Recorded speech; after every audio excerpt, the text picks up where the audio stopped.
किसी ने कहा रत्नाकर तव गृहं गृहणाची च पद्मा किम देय अस्ति भवतु जगदीश्वराय। प्रभु जब सब कुछ आपका है, निर्मल मन जब हो गया तो वो आपको प्रिय हो जाता है, वो भी दे दिया है।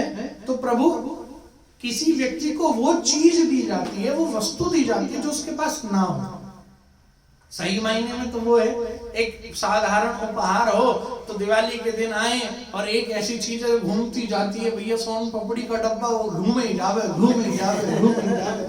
प्रेम से बोलो जय सिया राम। है तो भगवान को जो वस्तु खूब मिल रही है उसको घुमाए जाओगे तो भगवान बोलेंगे चल ठीक कुछ तो कर रहा है, लेकिन वास्तविकता में भगवान को दिया क्या जाए, ये प्रश्न हुआ। ये मानस की कथाएं हैं जो हम फर्राटेदार चौपाइयां बोल बोल के निकल जाते हैं ना, उसको मैं विस्तार से, क्योंकि पहला दिन केवल और केवल महात्म्य का होता है। अभी बहुत बड़े पंडाल में हो रही होती कथा तो बहुत सारे लोग होते हैं, तो हम 2-4 भजन भी गा जाते हैं अब तक, लेकिन इसलिए नहीं गा रहे क्योंकि यहाँ समय भी 2 घंटे का मिला है और इसमें 4-5 भजन भी डाल दिए तो फिर हो जाएगी राधे, तो बाद में भी रखेंगे कुछ भजन। और कल तो भगवान शंकर की कथा, सती चरित्र और शिव विवाह की कथा होगी, फिर अगले दिन राम जन्म होगा, फिर भगवान राम जी का विवाह होगा, तो बहुत कथा है। लेकिन जो प्रथम दिवस होता है तो हर पुराण हर कथा के प्रथम दिवस में उसकी महात्मा को, उसकी गूढ़ता को बताया जाता है। तो मानस में तुलसी बाबा ये कह रहे हैं कि भगवान को दिया क्या जाना चाहिए, सब कुछ तो है, इसलिए तो कहा रत्नाकर तव गृहं। प्रभु रत्नाकर समुद्र, क्योंकि समुद्र के अंदर रत्न होते हैं, तो रत्नाकर तव गृहं, ये तो आपका घर है क्योंकि आप उसमें रहते हो क्षीर सागर में। अब जिसके पास वो घर, जिसके घर में ही मणिया हैं, जिसके पास रत्न ही रत्न है, उसको क्या हीरा चढ़ाएं हम, क्या पन्ना चढ़ाएं हैं। तो भगवान हम आपको ना हीरा चढ़ाने योग्य, क्योंकि वो वस्तु जो आपके पास है, किसी भक्त ने कहा मैं वो देना चाहता हूं जो भगवान के पास नहीं ना। अब आप सब सोचिए कि भगवान के पास क्या नहीं है एक चीज जो नहीं है। तो इन्होंने कहा रत्नाकर तव गृहं। रत्नाकर माने समुद्र, रत्नाकर को हिंदी भाषा में समुद्र को कहा, सागर को कहा जाता रत्नाकर। तो वो तो आपका घर है, आपके घर में इतना सब कुछ है, तो हम आपको रत्न क्या दें, कोई आभूषण क्या दें, सोना चांदी आपको क्या दें, बड़ी बड़ी खदानें, नीचे से सब कुछ निकल के आता है, हम क्या दें, जो जमीन समुद्र से निकल रहा है वो क्या दें आपको। गृहिणी च पद्मा।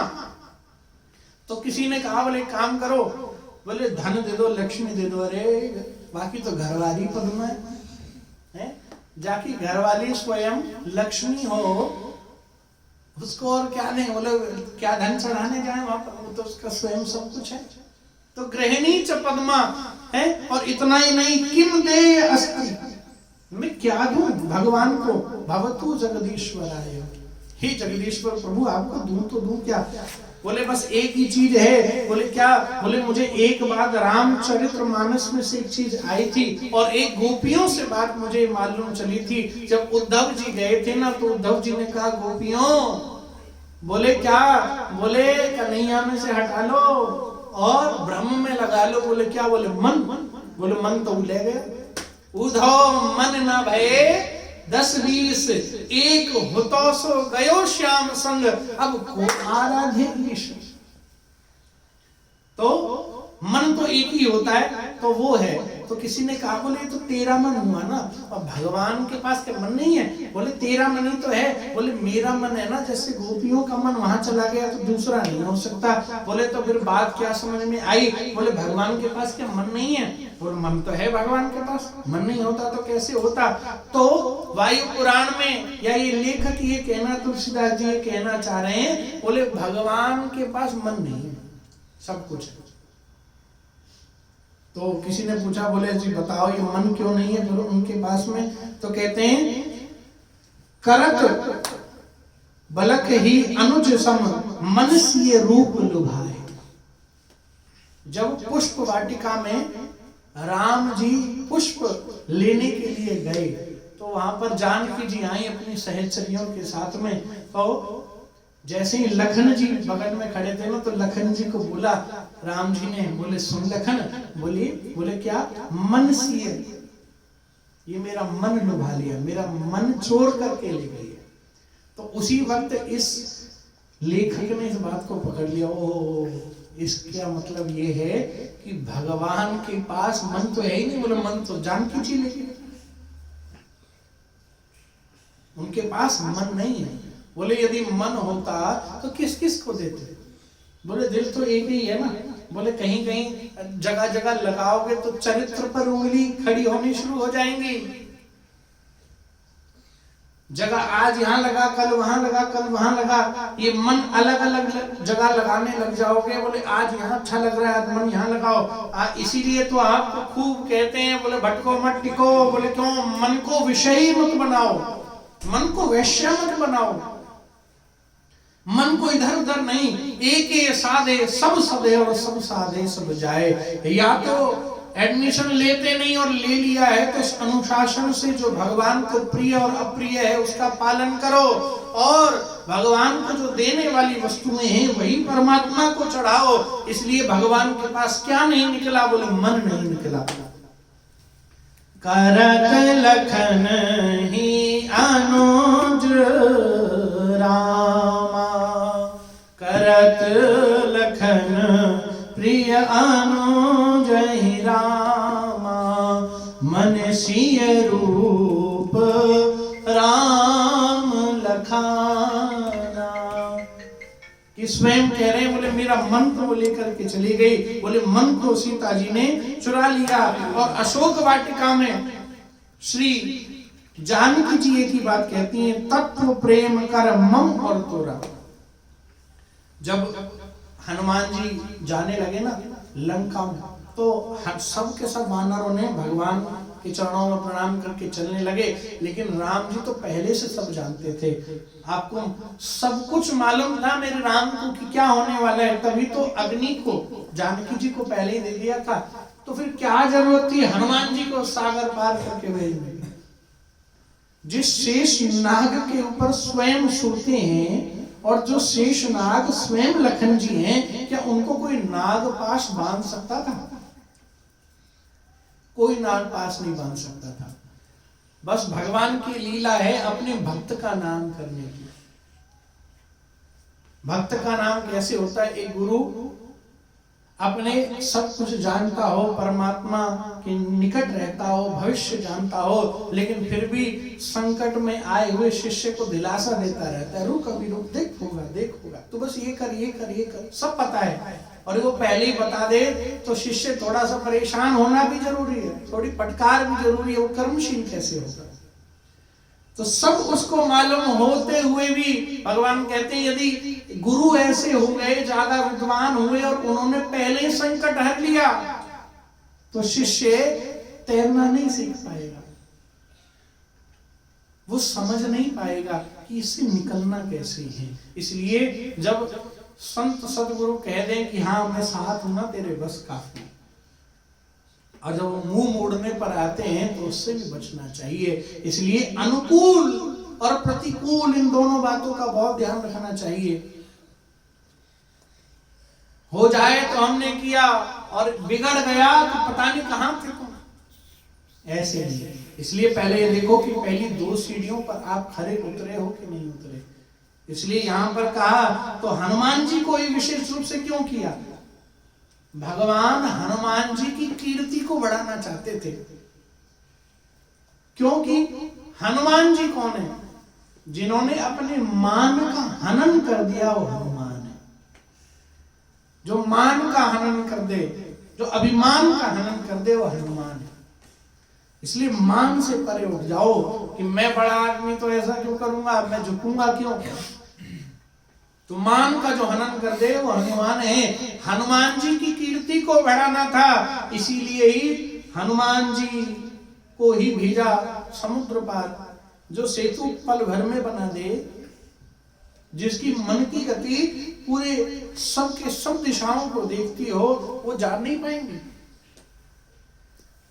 राम जी को सब मालूम था कि अशोक वाटिका में एक वृक्ष के नीचे जानकी जी बैठी हुई हैं, फिर भी भेजा, जाओ हनुमान जी पता लगा के आओ। अरे भैया जब पता है तो काहे को दुखी कर रहे हो? हनुमान जी कह रहे थे राम जी पता है तो हमें को दुखी करना जरूरी है। गुरुजी ने कही जा बेटा पानी लेके आ। बोले ठीक है गुरुजी। बोले अब उसको खाली करके आ। बोले जी गुरुजी। बोले फिर लेके आ। बोले ये काम करिएगा। अरे गुरुजी गुरु ना हो गए, क्या हो गए? तो जब तक हमारे अंदर ये नहीं आएगा, अपने मान का हनन करना नहीं आएगा, तब तक बात बनने वाली नहीं है। आप सोचें कि 4 आदमियों के बीच में मुझे ये सबसे छोटा काम क्यों सौंपा, मुझसे ये बात क्यों कही? शायद इसलिए कि मैं गरीब हूं, शायद इसलिए कि मैं सबसे छोटी हूं, या इसलिए? बोले नहीं, कभी ये सोच के देखो कि इसलिए कहा कि तुम सबसे ज्यादा प्रिय हो। तो मान का हनन, डांट फटकार भी यदि सहने को तैयार हो जाओ तो परमात्मा के प्रिय हो। क्यों? मोहि कपट छल छिद्र न भावा।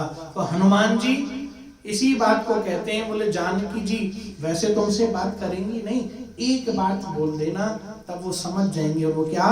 तत्व प्रेम कर मम और तोरा, जानत प्रिया एक मन मोरा, सो मन सदा रहत तो ही पाही, जान प्रीत रस इतने हो। ये देखिए रामचरितमानस में लिख डाला। हम लोग तो ज्यादा भागवत करते हैं, लेकिन हम यहाँ सब उतार करके लाए हुए हैं जिससे कि आपको कहीं की कहीं चौपाई मिलाकर के इस बात का अर्थ समझा सके। हमें राम कथा या कोई शास्त्र क्यों नहीं समझ में आता? क्योंकि हम उनका सिर्फ पाठ करते हैं, धड़ धड़ धड़ धड़ धड़ धड़, क्यों? काम ना हो जाए, ये पाठ करना है ना, ये इसलिए। जब तक किसी चीज को समझोगे नहीं और बार बार आवृत्ति नहीं करोगे, तब तक बाद की कई बार सवाल आपका शुरू में होगा और उत्तर आपका तीसरे चौथे दिन में आएगा, और जब तक आप उत्तर तक पहुंचोगे सवाल ही आपका गोल हो जाता है। इसलिए राम कोई भी देखिए, अब एक पूरा पाठ है, उसी में से प्रश्न निकलेगा, उसी में से उत्तर होगा। अब पाठ पढ़ा बहुत अच्छे से, लेकिन प्रश्न आ गया तो उत्तर नहीं दे पाए, छिपा उसी में होता है। बस फर्क इतना है कि जब पढ़ने वाला कोई भी विद्यार्थी जब उसको पढ़ता है तो केवल स्टोरी पढ़ जाता है, उसके मर्म को नहीं जान पाता। तो यहीं पर बता दिया तत्व प्रेम कर मम और तोड़ा, और जानत प्रिया। हनुमान जी वो जानती है, जानत प्रिया एक मन मोरा। मेरे पास 2 मन नहीं है, एक ही मन है हम दोनों का। तो यदि भगवान को कुछ दिया जा सकता है तो वो क्या है? मन है। सो मम सदा रहत तो ही पाही।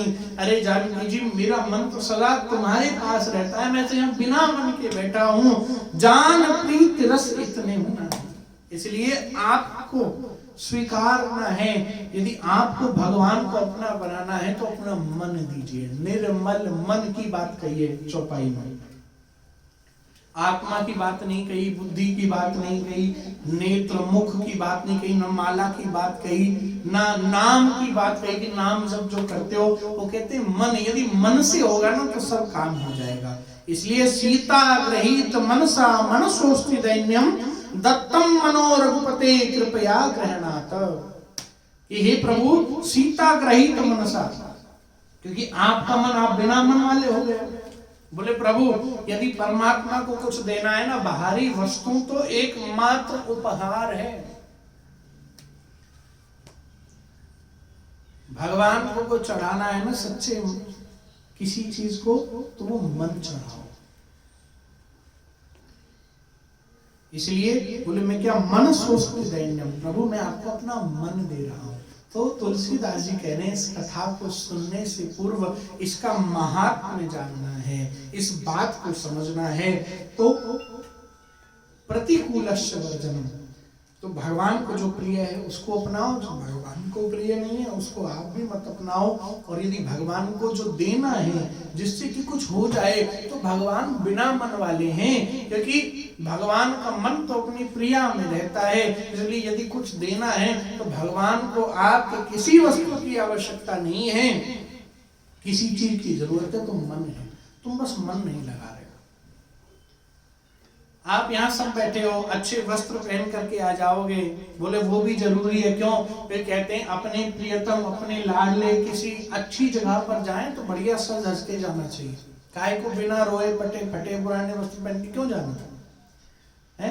दुनिया के फंक्शनों में सज के जाते हैं और अपने गोविंद से मिलने के लिए तैयार हो कि क्यों नहीं? अरे वहां तो कोई ज्यादा नहीं आएंगे, किसको दिखाना है, घर में चार दीवारी में बैठे रहेंगे। नहीं, शास्त्र तो आज भी हमारे ब्रजवासियों में है कि होली आने वाली है तो फगुआ को निमंत्रण आवे, तो हमारे बरस आने से गोपियां 16 के 16 श्रृंगार करके श्री ठाकुर जी को निमंत्रण देने के लिए जाती हैं। जितने भी ब्रजवासियों की जो धर्म पत्नियां, जो गोस्वामी परिकर की जो पत्नियां, जो स्त्रियां होती हैं, वो अपने विवाह की या कोई भी लहंगा चुन्नी धारण करके ही होली खेल पे जावे। अब आप यूं सोचो, हो मेरी तो 2 लाख रुपए की साड़ी पे रंग गिर गए हो।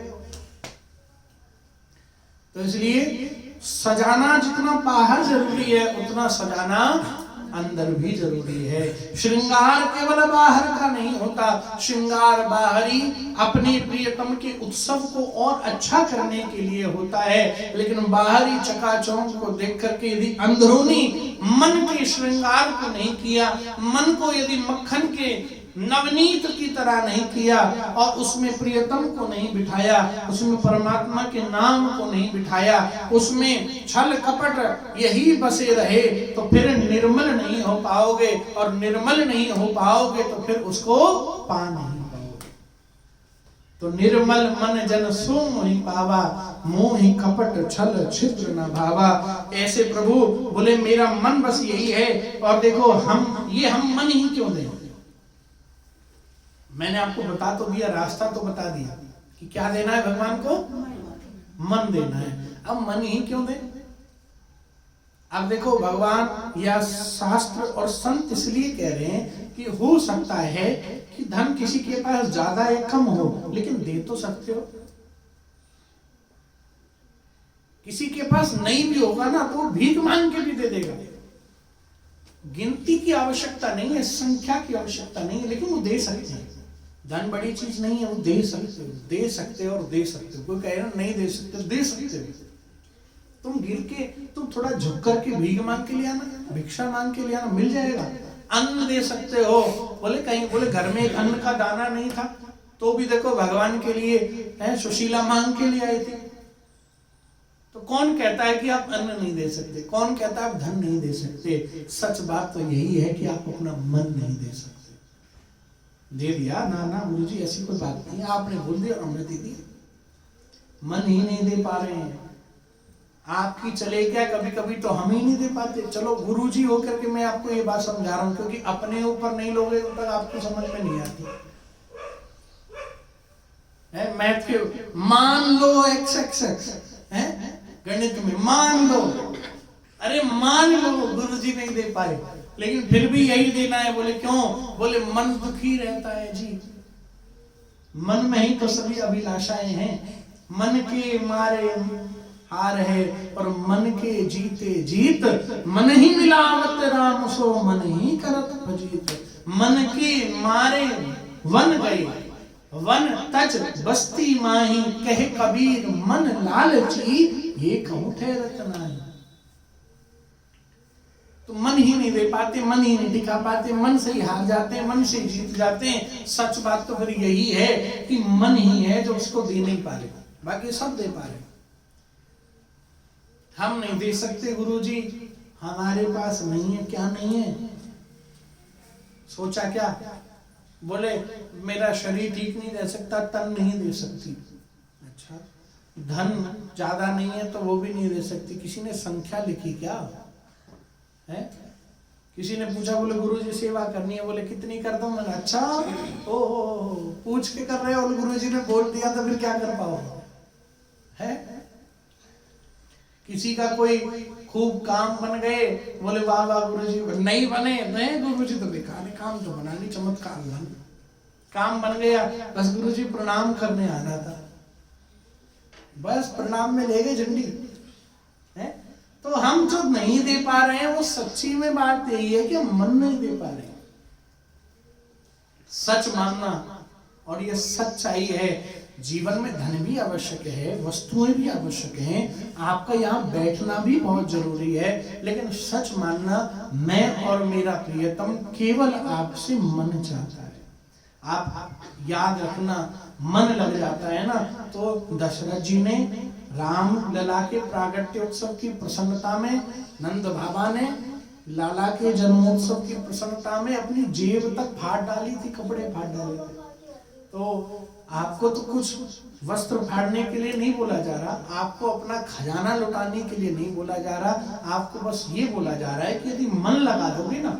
अभी पता क्या है, अभी हम क्यों बैठे हैं? आप फिर किसी ने प्रश्न किया, बोले मन नहीं होता तो नहीं आते। देखो साफ सीधी सी बात है। बोले मन में भी जब तक ये 6 रास्ते जो मैं बता रहा हूं, अभी दूसरे पे पहुंचे, दूसरे में मन अटक गया यहाँ पर, क्योंकि मन दुखी है, मन में मन विचलित है। कोई यहाँ दुखी रहता है इसलिए आया है? कोई यहाँ इसलिए बैठा है कि उसके मन में कामनाएं बहुत हैं। कोई इसलिए आया है कि थोड़ा सा मन किसी से जुड़ा हुआ है, बस उस जुड़ाव संबंध, इसको भी बोलेंगे क्या, इसको भी बोलेंगे कि आपका मेरा व्यवहार मिलता है, थोड़ा बहुत हमारी एक दूसरे से पटती है, पटरी खाती है, तो हम यहाँ बैठे। लेकिन पूर्ण मन का समर्पण तो यहाँ भी नहीं होगा।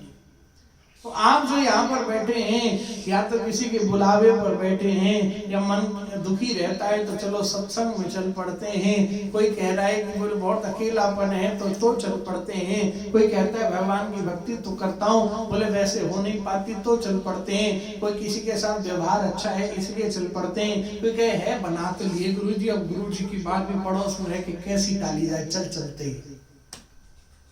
है। लेकिन पूर्ण रूप में मन समर्पित करके यहाँ कोई नहीं बैठ पाता। मैं ये कथा कर रहा हूं तो हो सकता है मेरे विषया बुद्धि में ये बात हो कि मैं इस कथा को करूं, लेकिन मैं इस गद्दी पर बैठ के एक बात जरूर कह रहा हूं। मेरे शिष्य भी जो मेरे साथ हमेशा रहते हैं, मेरे शिष्य भी वो बात सुन रहे हैं। ये बात याद रखना, जो चीज मुझे आती नहीं मैं उसको बोल नहीं पाऊंगा।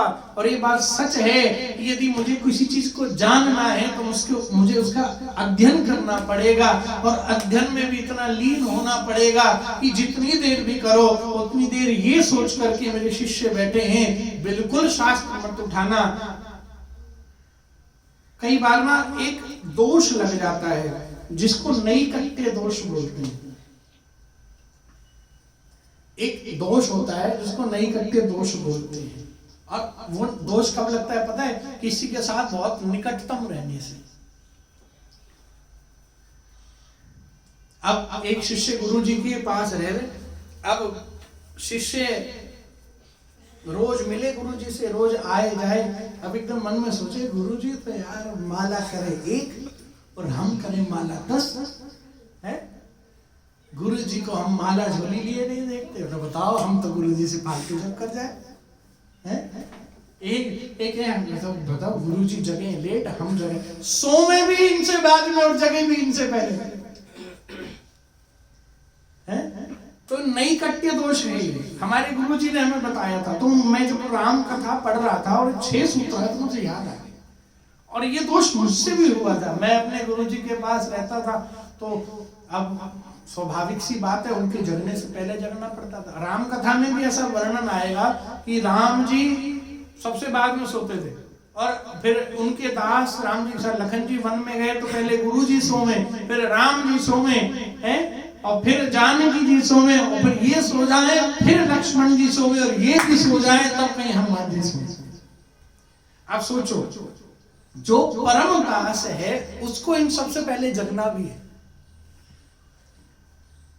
इन सबसे पहले जगना भी तो है ना। अब राम जी की सेवा में हनुमान जी सबसे पहले आवे, जानकी जी भी नहीं आती हूँ क्योंकि वो उनके भी उपासक है। लखन भैया हैं तो हनुमान जी को उनकी भी सेवा करनी है, तो उनसे पहले भी जगना पड़ेगा। तो नैकट्य दोष होता है शास्त्रों में, जो निकट, अत्यधिक निकट रहने से बहुत अंदर की गंभीर बातें मालूम लग जाती हैं, और फिर यूं सोचा ये तो कोई अच्छी बात थोड़ी है। लेकिन ये ध्यान देने वाली बात है कि जब कोई चीज निकल करके सामने आए और वो प्रकट हो जाए। मैं यहां बैठने से पहले खूब सोचता हूं मुझे बोलना क्या है।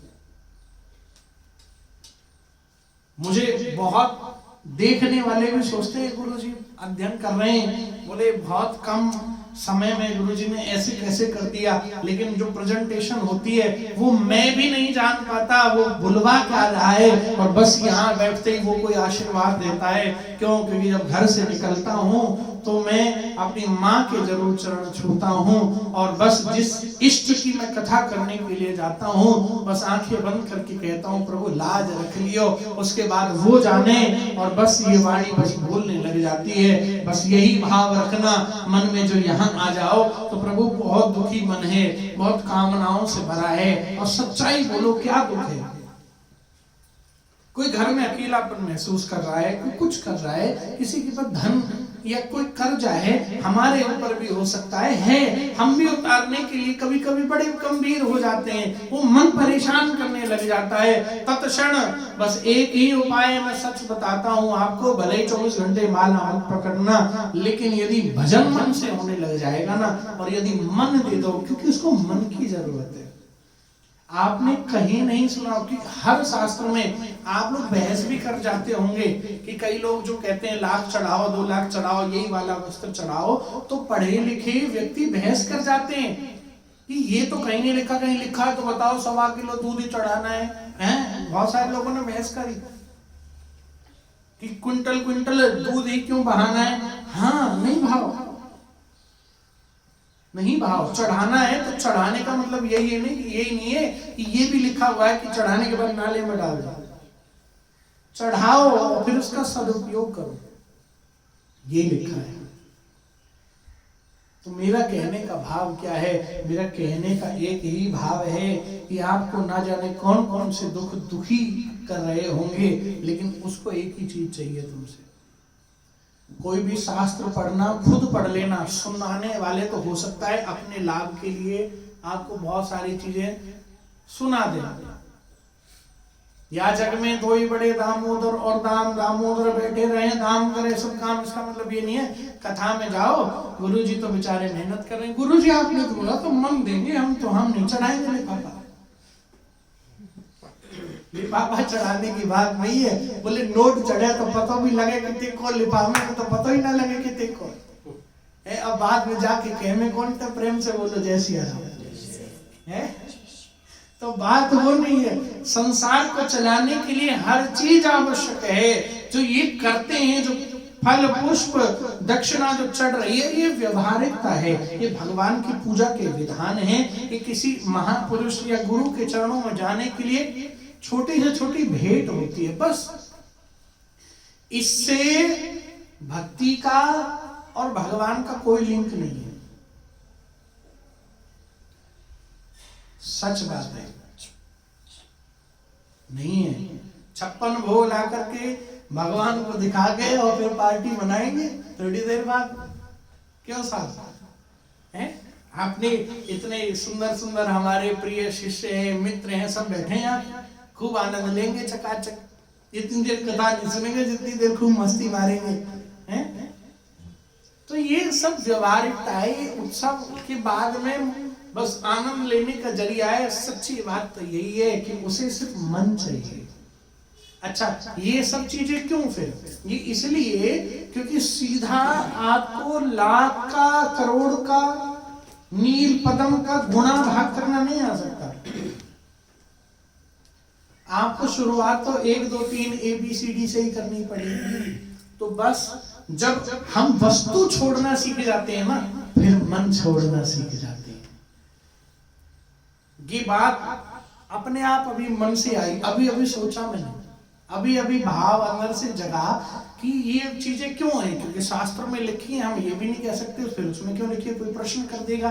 तो मुझे तो एक ही भाव समझ में आया कि जैसे हम खूब अपने आप से पार्टी करने चले जाएंगे, लेकिन माँ बाप यदि ये सिखाएं कि बर्थडे पर पेंसिल बांटो, है बर्थडे पर आप बुक्स बांटो, किसी को अच्छी चीज जो कोई योग्य व्यक्ति को या किसी को उपयोग में आ जाए, ऐसा कुछ दे, तो उसके अंदर ये भाव जागृत होता है देने का, शेयरिंग का। आजकल तक नया ट्रेंड शुरू हुआ है कि जो आपके बच्चों के पुराने खिलौने हैं उनको दिया जाता है, पुराने कपड़ों को दिया जाता है। ट्रेंड अभी का ही तो पहले से था, पर मॉडर्न लोग अभी समझे थोड़े से, तो उनके लिए नया है।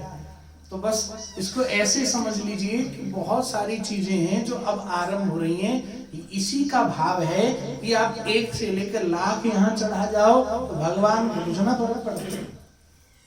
रत्नाकर, मैंने स्वयं कहा, रत्नाकर तव ग्रहम ग्रहिणी च पद्मा।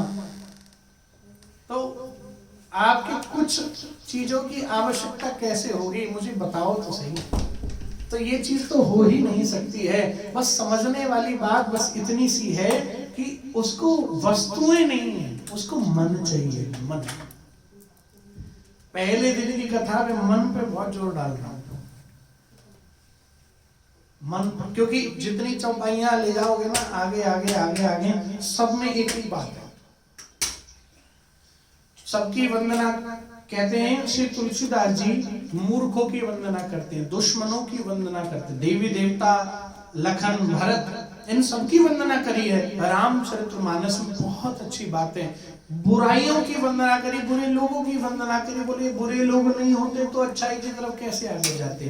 तो बस बात इतनी सी है, ये स्टेप हैं, एक सीढ़ियां हैं, हमारे हाथ से कुछ छूट जाए। भगवान कह रहे हैं तो इन छोटी छोटी चीजों को छोड़ना सीखेगा ना, तभी तेरा मन मुझ तक आएगा, तो अपने मन को छोड़ के मुझ तक लाएगा।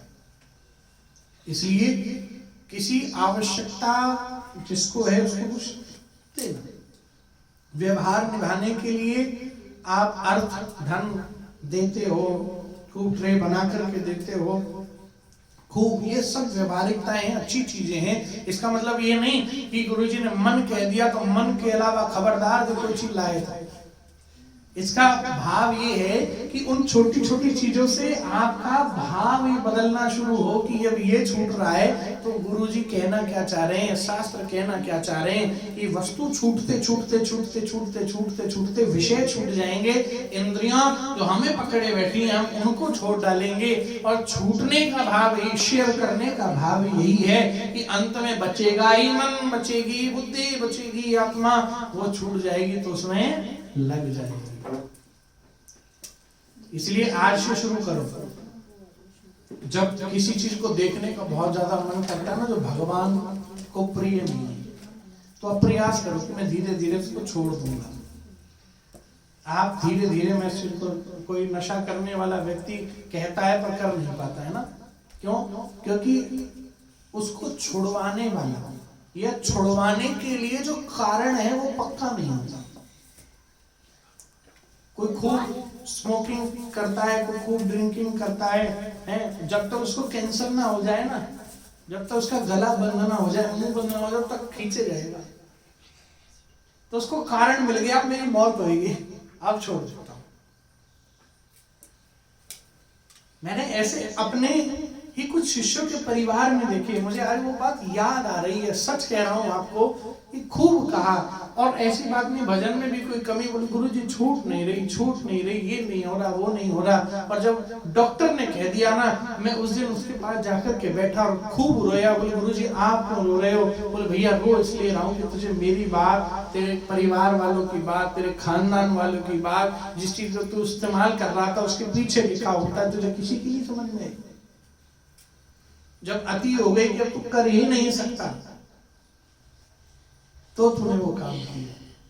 तो बस आज से और अभी से त्याग कि मतलब ये नहीं होता घर छोड़ के भाग जाना। जो बाबा लोग ये कहते हैं ना, वो ठग होते हैं कि ये दे जा मेरे को, वो दे जा। सच बात यही है कि शास्त्रों का अर्थ अनर्थ किया जा रहा है। इसलिए कई लोग भगवान को नहीं मानते, बाबाओं को नहीं मानते, हम लोगों को कम मानते हैं। क्यों? क्योंकि सब लोग इसकी आड़ में अपनी दुकान चलाओ। सच बात यही है कि अपने हाथ से छोड़ो।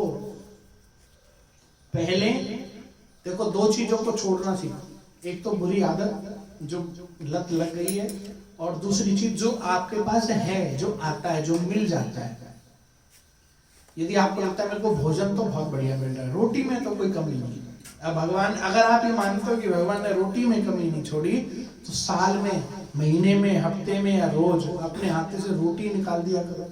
नहीं हो सके तो कोई भंडारा लगा के अन्नदान कर दिया करो। यही आप ये सोचते हो कि ये नहीं कर सकता, मैं नहीं दे सकता, नहीं कर सकता, तो फिर तुम कुछ नहीं कर सकते। कुछ ना भी हो तब भी भगवान तेरा पेट भर रहा है। एक लोई, एक रोटी का आटा भी दिया जा सकता है। अब वो आपके ऊपर निर्भर करता है। गुरुजी ने एक लोई का ही बोला था, ना ना ना, ये आप अपना हिसाब बही खाता निकालो, मैं क्या एक रोटी से ज्यादा दे सकती हूँ? अपना बही खाता तो खोलो। इसीलिए जब नॉर्मल करता 10% तक अच्छे कामों के लिए निकालना चाहिए, बस इतना कह के छोड़ देते हैं ना।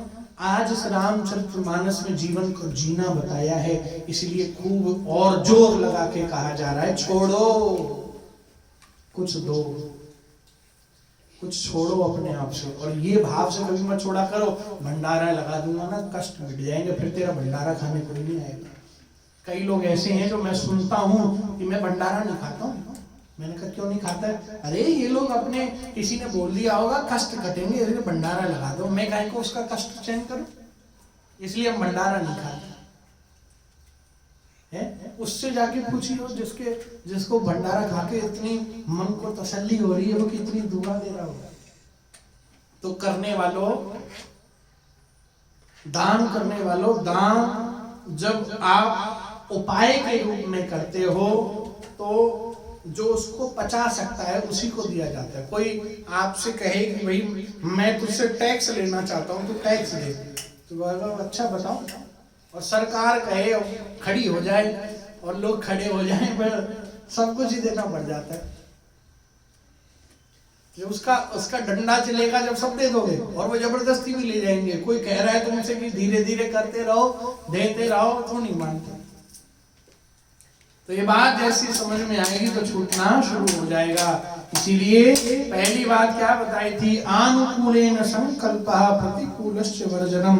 पहली चीज क्या थी कि जो भगवान को प्रिय है वही, और जो भगवान को, गुरु को प्रिय नहीं है वो नहीं करना चाहिए। इसलिए यदि भगवान को कुछ देना है तो वो क्या देना है? मन देना है। और मन देने की आदत कैसी आएगी? जब छोटी छोटी चीजों को देना शुरू करेंगे, और जब सब चीजें निकलती चली जाएंगी, बुराइयां भी, जो मिला है वो भी।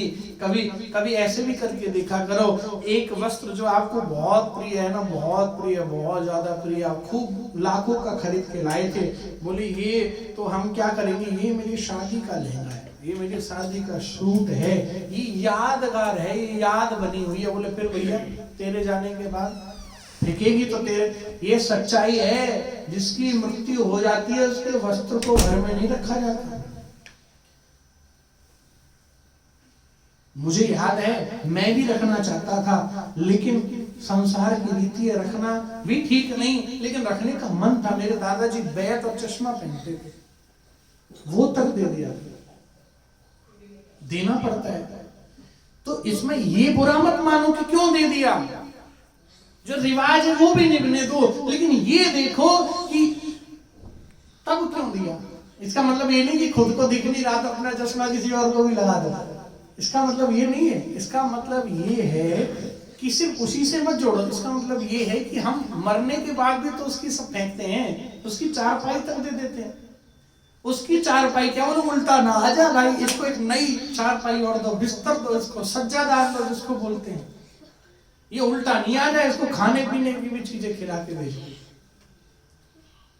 4 दिनों की प्रीति जगत में, 4 दिनों के नाते हैं, 4 दिनों की प्रीति जगत में, 4 दिनों के नाते हैं, पलकों के पर्दे गिरते ही, पलकों के पर्दे दे गिरते ही सब अपने भी गाने हो जाते हैं।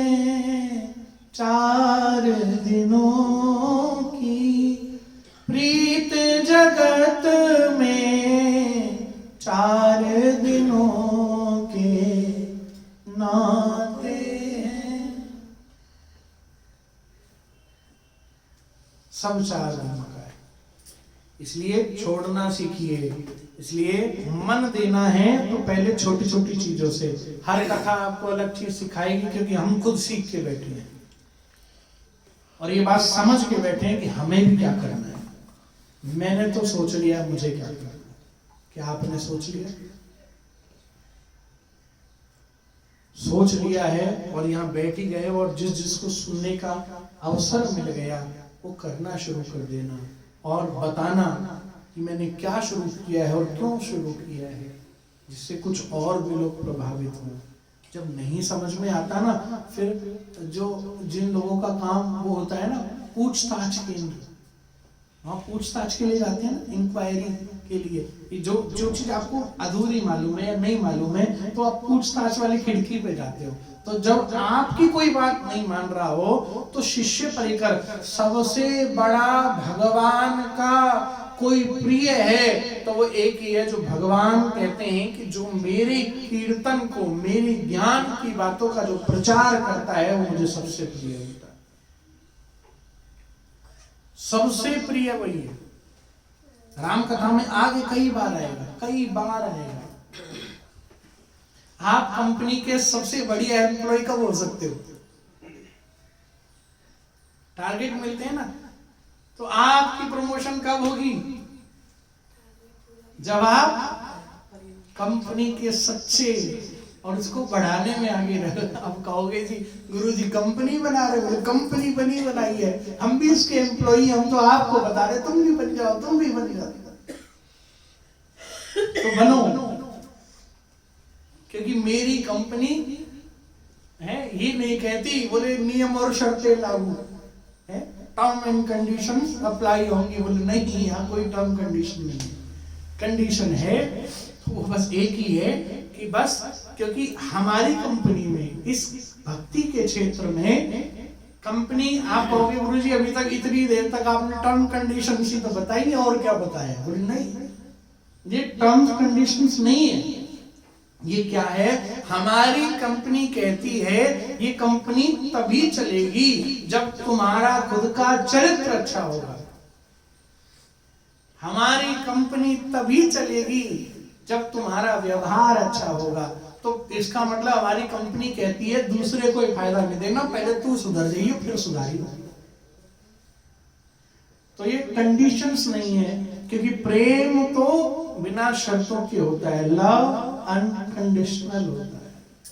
तो लव में जिसको आप बंदिशें मानते हो, लव में, प्रेम में, भक्ति में जो आपको लगता है कि अनुशासन की बेड़ियां हैं, वो बेड़ियां नहीं है, वो हमें लग रही हैं। सच मानना, जब कभी कभी कुछ ना कुछ आप सबके साथ बचपन से लेकर अब तक एक बार तो जरूर हुआ होगा, सबके साथ अलग अलग हो सकता है। कभी स्कूल में हुआ होगा, गुरुजी डांटते थे बात के लिए, बात में समझ में आ गई थी। माँ बाप डांटते थे बात के लिए, अब समझ में आ गई है। कोई एक विषय, कोई एक ऐसा कारण, कोई कथा, कोई भी एक वाकया आपके जीवन में जरूर होगा कि आपने ये सुना। मेरे जीवन में तो है, सबके में होता है कि हाँ वो सच कहते थे। कभी कभी मुंह पे मन में आया होगा जब हम बोल ना पाते, सबके जीवन में होता है। हाँ फलाने की बात में दम था, अब आई हमें समझ में इस बुढ़ापे में है। बहू को तब समझ में आई जब खुद सास बन गई, है ना। माँ को तब समझ में आई जब वो खुद एक बीवी को तब समझ में आई जब वो माँ बन गई। ये सास ऐसी क्यों थी?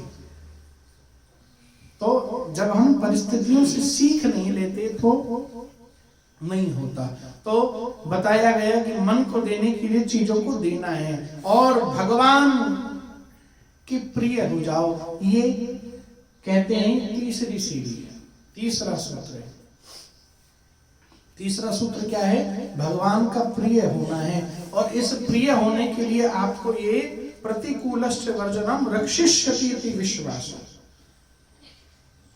इसमें विश्वास जो रक्षिष्यति है।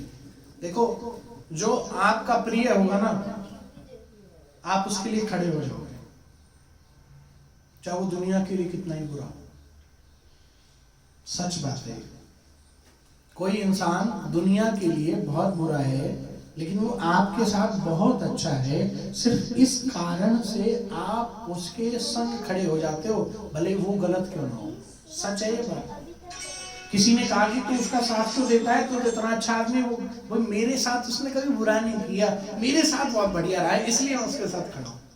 बहुत वाकई होंगे आप सबके जीवन में ऐसे बहुत सारे इंसान होंगे, भले वो बहुत बेकार है लेकिन मैं फिर भी उसके, ये तो मानवता की बात है। भगवान कह रहे हैं या शास्त्री या तुलसीदास जी कह रहे हैं कि तीसरी सीढ़ी है अपने गुरु के, क्योंकि सीधा हम पहुंच नहीं सकते, इसलिए ज्ञान को लेना है तो अध्यापक की जरूरत जरूर पड़ती है। तो चाहे आप खुद से स्टडी करोगे तो भी आप बुक को गुरु बनाओगे हैं, या फिर आजकल इंटरनेट पे है तो इंटरनेट को गुरु बनाना पड़ेगा, नहीं होता तो कहां से पढ़ते। इसलिए गुरु के द्वारा, इसलिए यहां पर बात भगवान की बात में आती है। इसलिए प्रतिकूलता गुरु के अनुसार होगी तो भगवान तक पहुंच जाएगी। इसीलिए अनुकूलता और प्रतिकूलता, जो गुरु को पसंद वो परमात्मा को अपने आप होगा, क्योंकि तुम्हारी निष्ठा है। अगर गुरु जानबूझ करके इस चीज का फायदा उठा रहा है तो उसे वो परमात्मा अपने आप सही करेगा। प्रतिकूलश्च वर्जनम, जो प्रतिकूल है, जो नहीं पसंद है, वो परमात्मा को भी नहीं है, क्योंकि वास्तविकता में वो बता रहा है कि चोला ओढ़ लेने से, इस बात पर पर्दा डाल देने से कुछ नहीं होता कि हम गलत जगह तो नहीं है, गलत काम तो नहीं है। बोले भैया, कभी कभी बेकार के चीजों के ऊपर भी फूल रख देने से कोई हर वस्तु भगवान नहीं हो सकता। हर पत्थर चौराहे पे रखा हो, तिलक लगा दो और कहो कि हमारे देश में तो इतनी अंधविश्वास है कि तिलक लगा के फूल चढ़ा दो तो लोग माथा टेकने लग जाएंगे। मैं कहता हूं ये मूर्खता है। हमारा शास्त्र, हमारा देश ये नहीं कह रहा। और उदाहरण के रूप में पता है क्या तर्क देते हैं? कण कण में भगवान है तो फिर इसमें क्या बुराई है? बोले भैया, बुराई नहीं है, वो इसमें भी है, लेकिन तू मूर्ख है जो पहले से कहीं बैठा है, तूने उसमें नहीं देख पाया, तुझे अचानक इसमें दिख गया, तो तू दूसरों को बेवकूफ बना रहा है, हमें नहीं बना रहा। तू अपने आप को, दूसरों को भी क्या, तू अपने आप को बना रहा है। इसलिए सत्संग भी वो उत्तम है जहां सीधी बात परमात्मा की करी जाती हो। सत्संग के माध्यम से एक दूसरे का साधन सिद्ध करना हो तो सत्संग भी व्यर्थ है। इसलिए तीसरी सीढ़ी जो 6 समर्पणों में से जो शरणागति, देखो हर विभीषण ने शरणागति करी थी कि नहीं करी थी? करी थी ना। तो हमें भी क्या करना है? शरणागति तो करनी हो। यूं हाथ त्राही माम, हर पूजा के बाद हम माथा टेकते हैं, मंत्रहीनम क्रियाहीनम भक्तिहीनम सुरेश्वर यत् पूजितम मया देव परिपूर्णम तदस्तु में। हर देवता, भगवान को पता है कि पंगा यही लेते हैं देवता, फिर भी हाथ उठा के त्राही माम, बचाओ बचाओ बचाओ, भगवान बचाने आ जाते हैं। क्योंकि भगवान को पता है कि देवता अपने विषयों में मस्त जरूर रहते हैं, व्यस्त जरूर रहते हैं, लेकिन किसी का बुरा नहीं करते। और जहां बुरा करते भगवान तुरंत उसको दे देते। इंद्र देवता ही तो है, देवताओं का भी देवता इंद्र है, राजा है इंद्र। अब क्या हुआ? इंद्र ने बहुत सोचा, कई बार सोचा, कभी तो बड़े बड़े राक्षसों को मारने के लिए, अभी कल की कथा में आएगा कि स्वयं कामदेव को भेज दिया भगवान की तपस्या भंग करके है, तो कामदेव को जलवा दिया। कभी स्वयं गिरिराज पर्वत की आप कथा सुनते हैं, इंद्र को मान हुआ था, भगवान ने मान मर्दन किया था। याद रखना, भगवान अच्छे इंसान का मान मर्दन करते हैं और बुरे इंसान का ही सुपड़ा साफ कर देते हैं। तो आपको निष्ठावान होकर के गुरु कदमों पर, शास्त्र वाक्यों पर चलना है। यदि शास्त्र में कोई त्रुटि होगी, गुरु में कोई त्रुटि होगी, तो वो जरूर मान मर्दन कर देगा। वो हमें भी नहीं छोड़ने वाले। इसका मतलब ये नहीं कि वो हिटलर है, नहीं, वो उसमें भी समझाता है। अपने प्रियजनों को समझाया जाता है, अपने प्रियजनों को। और जो अपने प्रिय नहीं है उसको तो सीधा, क्योंकि भगवान कहते हैं तू अपना नहीं होता ना या पापी होता, 1 मिनट में खत्म कर दे तेरी लीला। लेकिन जो अपना है उसको बार बार फटकार लगाता है, मान जा मान जा, अब भी मान जा। तो तीसरी सीढ़ी है प्रिय बनना। प्रिय बनना, पति पत्नी में प्रेम हो जाता है जब, तो एक दूसरे की हर बात अच्छी लगती है। और जब प्रेम ही गड़बड़ हो जाए तो एक दूसरे की बात छूटती है। लेकिन कुछ प्रेम ऐसे हैं, जैसे जब जन्म देती है ना मां, तो कोई एक माता होगी, लेकिन बालक कैसा भी हो जाए, फिर अपाहिज जन्म ले ले, अंधा जन्म ले ले, सही जन्म ले ले, उस मां को एक बार तो अपने हृदय से चिपटाने की पड़ी रहती है। बाद में वही दूध पीते हुए भी खूब मुक्का मारे, लात मारे, उसको पता है अभी मार रहा है, बाद में जरूर मारेगा, फिर भी प्रेम में निस्वार्थता है। क्यों? क्योंकि वो प्रिय है, वो पुत्र प्रिय है। बस उसी प्रकार ये उदाहरण मैं तुलसीदास जी की रामायण से दे रहा हूं। चौपाइयां तो हमें भी कौन सी शब्द याद होंगी, लेकिन हाँ जो कथाएं, उनका जो भाव है, उनका जो भावार्थ है, उनकी जो व्याख्या है, बस वही समझा रहा हूं। तो वो क्या है? वो यही है कि भगवान के प्रिय होना है। और भगवान के प्रिय तभी होते हो जब आप भगवान की अनुकूल वाले काम करते हो। देखो 6 मार्ग जरूर हैं शरणागति के, लेकिन सब एक दूसरे से लिंक है, सब एक दूसरे से लिंक है। तो गुरु और फिर परमात्मा, ये 2 सीढ़ियां हैं। हनुमान जी को प्रसन्न करने वाले लोगों से हनुमान जी प्रसन्न नहीं होते हैं। वो ये सोचते हैं तो मेरी पूजा करने आ रहा है, बावला है मेरे। अब अच्छा, कई लोग जो है ना सुंदरकांड का पाठ करते हैं, हनुमान जी मूर्ति धर के करते हैं। कोई ज्ञानी व्यक्ति, शास्त्र कहता है, अपनी प्रशंसा स्वयं सुनना ही नहीं चाहता।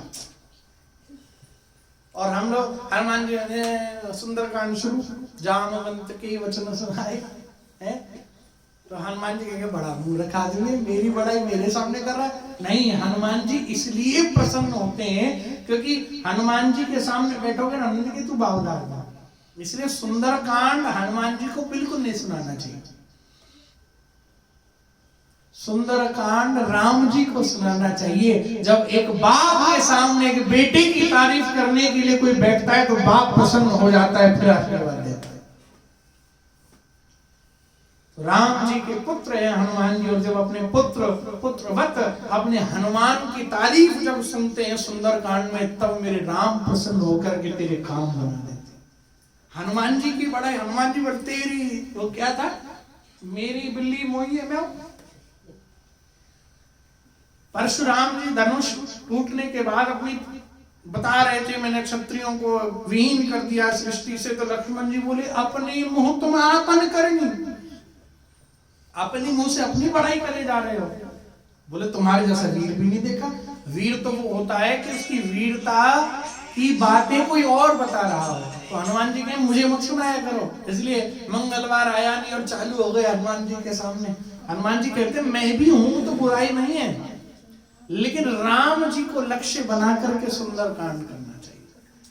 हनुमान जी को ये बहुत प्रिय है कि हाँ कोई मेरा भगत राम जी को रिझाने के लिए आया, और राम जी को इसलिए बहुत प्रिय है कि देखो मेरे हनुमान की तारीफ हो रही है। इसका अर्थ क्या है अब समझो कि जब आप गुरु के अनुकूल हो जाते हो तो भगवान के अनुकूल अपने आप हो जाते हो।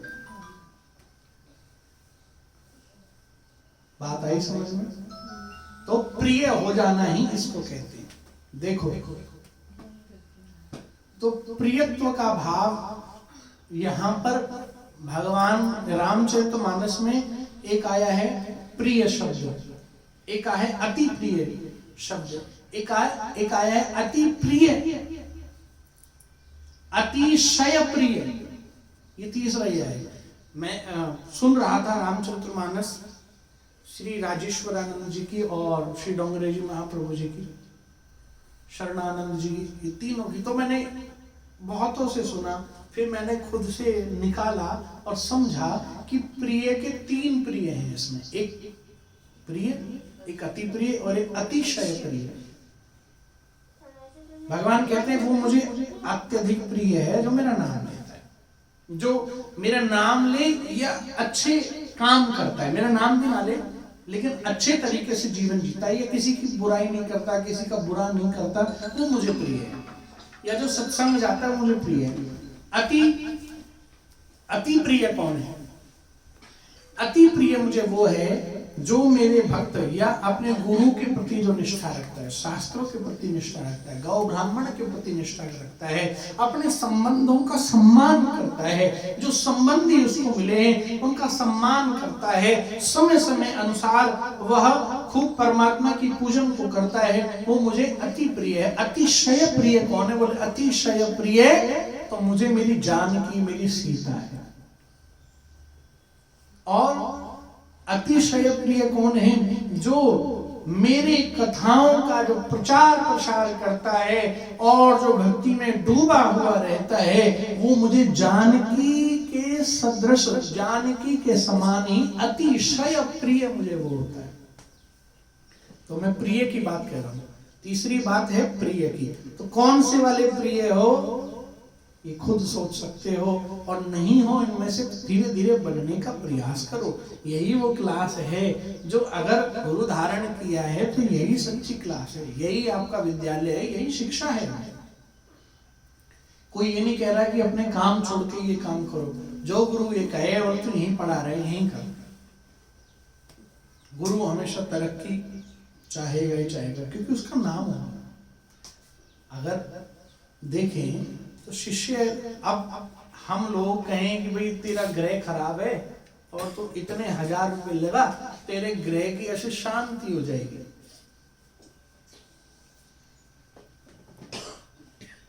अब सोचो, या कोई टीचर कहे मैं पढ़ाऊंगी तो ये पास हो जाएगा, मैं प्रयास करूंगा। हर आदमी कहता है हम ये इसका तरीका है और इसके तरीके से करेंगे तो ठीक हो जाएगा, ऐसा हमें विश्वास है। हो ना हो वो तब भी किसी के हाथ में नहीं है, लेकिन विश्वास है, हमें उस पर विश्वास है, उसका नाम लेके करते हो तो काम जरूर बनता है। तो जब तुम्हें खुद की भक्ति पर भरोसा ना हो, खुद के परिश्रम पर भरोसा ना हो, तो किसी की बाह पकड़ लेनी चाहिए। जब खुद को रास्ता नहीं मालूम होता है तो किसी को पकड़ लेना चाहिए। तू छोड़ दिया ना वहां तक, मैप लगा लो, चाहे गाड़ी घुसे ना घुसे, मैप में तो ऐसे ऐसे भी रास्ते मिल जाते हैं, पर मैप पहुंचाएगा जरूर, वो वहां तक दिखा देगा। लेकिन मैप तो मैं टेक्नोलॉजी है ही, अच्छी बात है, लेकिन गुरु एक वो साधन है, वो मार्ग है। मेरे भाई बहन, वो खुद पहुंचे ना पहुंचे तुम्हें जरूर पहुंचा देगा। याद रखना, बुरे से बुरा जो बदनाम भी हो गया हो ना, वो गुरु की बात करता हूं, नाम लेके नहीं, सिर्फ इशारे से, कि कोई गुरु बहुत बदनाम हुआ, बहुत बुरा हुआ, लेकिन उसने ना अपने सत्संग में कभी बुरी बात नहीं कही। इसका मतलब पता है क्या होता है? भगवान को ये मालूम है, भगवान मैं यहां से नीचे उतरते ही मैं कैसा हूं मैं जानता हूं, या मेरे बहुत निकट रहने वाला जानता है, लेकिन मुझे मालूम है मैं इस गद्दी से बोलूंगा क्या, या क्या मेरे लिमिटेशंस हैं। तो भगवान मेरा ख्याल रखे ना, इसका जरूर रखते हैं, इसका जरूर रखते हैं। आपने बहुत कथा सुनी होगी, गुरु जी बोले राम जी का नाम लेकर के चलो तो सब जगह रास्ता हो जाता है। एक लकड़ी काटने वाली कोई लड़की कन्या थी, वैसे तो बहुत सारे उदाहरण हैं बनाए हुए, पर ये भी एक है उनमें से। तो उन्होंने कहा, वो सुनने लकड़ी काटने जाती थी, महात्मा जी के प्रवचन सुनती थी। एक दिन बोली ये नदी पार करने में बड़ी समस्या आती है, तो उसने राम राम सच्चे मन से लिया और वो पार हो गई। अब रोज ऐसे ही जाए पानी के ऊपर चल के, एक दिन बोलो वाह वाह गुरु जी की बात सच हो गई, कथा पूरी हुई, महात्मा जी आप मेरे घर चलो। अब घर चलो तो चलने लगे, बोले बेटी ये नदी आ गई, ये नाव लिया, नाव में बैठ के जाएंगे। तो गुरुजी नाव की जरूरत क्या है, चलो। अरे अरे अरे ऐसे कैसे जाए, अरे चलो तो सही। अब दोनों चलने लगे, बोले बावड़ी हो गई है क्या। अब जैसे ही गुरुजी ने पांव धरा उस धड़ाम से नीचे डूब गए उसमें। अब वो डूबी नहीं है। अब वो सोचे, बोले गुरुजी ये क्या हो गया, आप ही ने तो बोला, आपकी बात सुन के तो मैं ऐसे चलने लगी इसके ऊपर, ऐसा क्या हुआ। तो गुरुजी बोले ऐसा क्या हो गया जो मैंने बताया और ये चलने लगी। बोले गुरुजी आओ मेरा हाथ पकड़ो। तो दोनों पार उतर गए। बोले तो अब भगवान प्रकट हो गए। तो शिष्य को अभिमान हुआ कि इसका मतलब मैं गुरु जी से भी ज्यादा है, गुरु तो गुरु, मैं गुरु तो पल्ली पाठ है। बोले नहीं, बोले इसका मतलब ये तू अभिमान मत कर कि तू चल पड़ी, इसमें वचनों की शक्ति थी जो तूने इनके मुख से सुनी। और रही बात इनकी, जब वो वहां बैठ करके ज्ञान दे रहे थे तो वो ब्रह्म वाक्य थे। ब्रह्म वाक्यम जनार्दन, गुरु जब प्रवचन दे रहा होता है तो कोई भी हो, कितना भी बुरा क्यों ना हो, उसके बारे में कितनी सच्ची बुरी घटनाएं क्यों ना कानों में सुनने आती हो, लेकिन वो गद्दी से हमेशा अच्छी बातें बोलेगा। क्यों क्यों क्योंकि भगवान को मालूम है, बोले जब आप अपने प्रोफेशन में होते हो तो प्रोफेशन से बाहर जाके नहीं कर सकते। आपको जो सिलेबस दिया है, जो पाठ दिया है, वही पढ़ाना है, वही पढ़ा रहा हूं मैं अभी, वही टीचर का काम। अब टीचर की पर्सनल लाइफ क्या है, उसके गुण अवगुण तो वो भी है ना। तो आप ये मत देखो गुरु बचेगा कि नहीं बचेगा, आप ये देखो कि मैं बचूंगा कि नहीं बचूंगा, गुरु की बात पर भरोसा करूंगा कि नहीं करूंगा। आप सोचो ना, मैं पहले गुरु जी की कुंडली खोलूं, अपनी कुंडली तो सही कर ले भैया। तो कहने का भाव क्या, भगवान इस गद्दी को हमेशा सही बना के रखते हैं, इसकी नीचे उतरती मेरा भी अपना जीवन आपकी तरह ही है। बस बात इतनी है, इस गद्दी से जो वाक्य निकल रहे हैं ये मेरा भी और तुम्हारा भी जीवन बदल सकते हैं। हाँ, जो गुरु बात भी बोल रहा है और उस पर खुद भी अमल कर रहा है, वो तो आपके लिए, आप तो सोचो गंगा नहा गए वैसे, और यदि आपको लग रहा है कि नहीं तो आप पूछ लीजिए, प्रश्न कर लीजिए, गुरु जी ऐसा हमें लगा तो आप हमारी शंका का समाधान कर दो। और जो गुरु से कह ही रहा है, कर नहीं रहा, उसकी सच्चाई वैसे सामने आ जाती है। लेकिन आपको दिख रहा है कि बातें भी सही करते हैं और डांटते हुए, बीच बीच में अध्यापक भैया टेस्ट लेता ही जरूरी है, तो जरूरी है, लेकिन आपने सोचे हैं तो फिर नाम कटेगा ही कटेगा, कभी ना कभी। नाम कटना ये नहीं होता कि आपका आना जाना है, गुरु जी का आना जाना बंद हो जाए। नाम कटना होता है ना तुम उनके अनुकूलता में रहे तो भगवान ये अनुकूल नहीं है, ये प्रतिकूल है। फिर प्रिय बोले प्रिय तो ये हो ही नहीं सकता।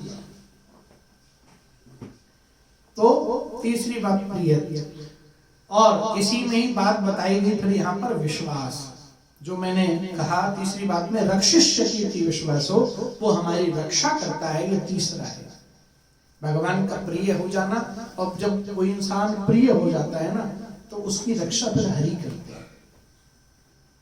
इसका मतलब ये नहीं कि आप कहीं गिर रहे हो, गाड़ी ठुकने वाली हो तो मैं प्रिय हूँ रक्षा करेंगे, तो तेरी बुद्धि भी तो दी थी, यही बुद्धि में तो उसके मैं काम करता हूँ। कर्मों के साथ ही परमात्मा का काम चल रहा होता है। इसका मतलब ये नहीं कि तुम संकट में हो तो भगवान अलग से आएगा। वो उस युग की बात होती थी जब गजेंद्र के लिए भगवान गरुड़ पर बैठ के आ गए थे, सामने से दिख गए थे। मेरे भाई बहन, इस कलयुग में वो अलग से आने वाला नहीं है, वो तुम्हारी सही सोच, सही तरीके से काम से ही वो काम बना देता है। कई लोग बहुत वर्षों से किसी काम के लिए लड़ रहे थे, कोई मिल गया, किसी ने हाथ धर दिया, किसी ने कहते चिंता कहीं करता है, अब हो जाएगा। यदि तुम्हारे अंदर पेशेंस और अगाध श्रद्धा है और तुम टिके रह गए तो काम पक्का होगा। और तुमने कहा हमें तो 10 साल हो गए, हमारा काम तो ना बना, ये गुरु भी छोड़ो, ये ग्रंथ भी छोड़ो, ये भगवान भी छोड़ो, ये सब छोड़ो, तो तुम भाड़ में जाओगे और किसी का कुछ नहीं बिगड़ेगा। तो इसलिए रक्षिष्यति विश्वासो, किसी को धारण कर लिया ना, मान लिया है, तो केवल कामनाओं से मत धारण करो कि काम होंगे तो नहीं। गुरु और परमात्मा या हमारे शास्त्र ये काम अर्थ के लिए नहीं है। हमारे वैष्णव जन तो मोक्ष भी नहीं मानते, हमें मोक्ष मत देना, यही भेज देना, कथा तो सुनने को मिलेगी, वहां तो मिले ना मिले। अब जिसको गोलोक मिल गया, गोलोक में कहीं नहीं लिखा कोई कथा होती है। अतः पिबन्ति सद्भाग्या मामा मुंचद करहिजु। भागवत जी का श्लोक है, ना हम वसाम वैकुंठे, ऐसे अनेक श्लोक है, मुझे कुछ कुछ याद आ रहे हैं, आदि छोटी छोटी पंक्तियां। तो भगवान ना हम वसाम वैकुंठे न कैलाशे अतः पिबन्ति सुर भाग्या, मतलब जो यहाँ इस पीता है इस रस को मैं उन सबके हृदय में रहता हूँ, भले ही मेरा लोक मिल जाए तो जरूरी नहीं लोक में कोई कथा सुनाने वाला बैठा हो। सत्य स्वर्गे च कैलाशे, ये रस कहीं नहीं है। यही श्लोक है, भागवत जी के महात्म्य का श्लोक है। क्यों आचार्य जी? तो ये बात जो कही गई है वो सच है। ये सब ब्रह्मा जी के लोक में भी कथा ना हो। आपने सुना है ना, जब राम जी की कथा होती है तो हनुमान जी आ जाते हैं, ये बहुत सुना होगा है। जैसे एक दोहा बोलते हैं ना, आओ वीर हनुमान आसन आए विराजी हो तेज पुंज भगवान। तो खाली बैठे हैं, खाली बैठे हो, राम जी की सेवा में होंगे, खाली बैठे जा नहीं, उनको वो वहां नहीं मिलता, वो यहाँ मिलता है। और हम इस बात को समझ नहीं रहे कि हमें भी मिल रहा है, हमें बैठने के साक्षी हो गए हैं। वो पार्लियामेंट में जो झगड़ा हो रहा था है ना, तो कहते हैं ये बात रिकॉर्ड नहीं की जा रही है। मैं कभी कभी सुनता हूँ तो ये स्टेटमेंट रिकॉर्ड हो रहा है, तो कहने का मतलब आप सब रिकॉर्ड हो रहे हो, आप चढ़ रहे हो कि कहीं राम जी की कथा हो रही थी, वह वहां ये बैठे हुए थे, ये सब रिकॉर्ड हो रहा है। इसमें ही नहीं, वहां भी रिकॉर्ड हो रहा है। आपके खाते में, आपकी जो एक बैंक वाले खाते में तो रुपया को खाता हो, वो ऊपर बहुत बढ़िया खाता होता है। तो प्रियजन रक्षिष्यति इति विश्वासो, और देखो रक्षिष्यति इति विश्वासो। अब इसका ऐसे उदाहरण समझो, बस 15 मिनट की और कथा, फिर एक भजन, फिर उसके बाद विराम देंगे। हमने तबले वाले भैया को वृंदावन से बुलाया, लेकिन बजवा हम रहे नहीं, तो एक भजन तो गाएंगे है। तो रक्षिष्यति इति विश्वासो। अब कोई कंपनी हेल्थ इंश्योरेंस वाला कहे कि इतने की मेरी पॉलिसी ले लो, बड़े ध्यान से सुनो, इतने रुपए की मेरी पॉलिसी ले लो, तुम्हारा एनुअल चार्ज 10,000 रुपए होगा और 10 लाख रुपए का मैं तुम्हें क्या दूंगा, क्या बोलते हैं उसको, हाँ लाइफ कवर दूंगा है। तो आओ, हाँ भाई सस्ता भी है, 10 लाख रुपए की मदद हो जाएगी। उस पर भरोसा कर लिया, मैं नौकरी लगवा दूंगा, इतने लाख रुपए दे दो, करगे लगे ना लगे, लग गई तो आप कहोगे हो बाद में बहुत बढ़िया, 2 लोगों को और भेजो, नहीं लगी तो वो घटिया आदमी, पैसे भी खा गया है। और एक बात समझी, गीता पढ़ी है, अनन्यास चिंतयन्तो माम ये जना पर्युपासते तेषां नित्य वियुक्तानां योगक्षेमं वहाम्यहम् सर्वधर्मान् परित्यज्य मामेकं शरणं व्रज। भगवान गीता में इतने 5000 साल पहले कह गए, तुम मेरी शरण में आ जा, मैं तेरा योगक्षेम सब वहन कर लूंगा, तेरे सब ताप संताप नष्ट कर दूंगा, तुझे हर चीज से बचाऊंगा। उसकी बात समझ में नहीं आती। और कोई उसका एनुअल चार्ज नहीं है, सिर्फ एक ही है कि उसका नाम लेना है और उसको मन देना है।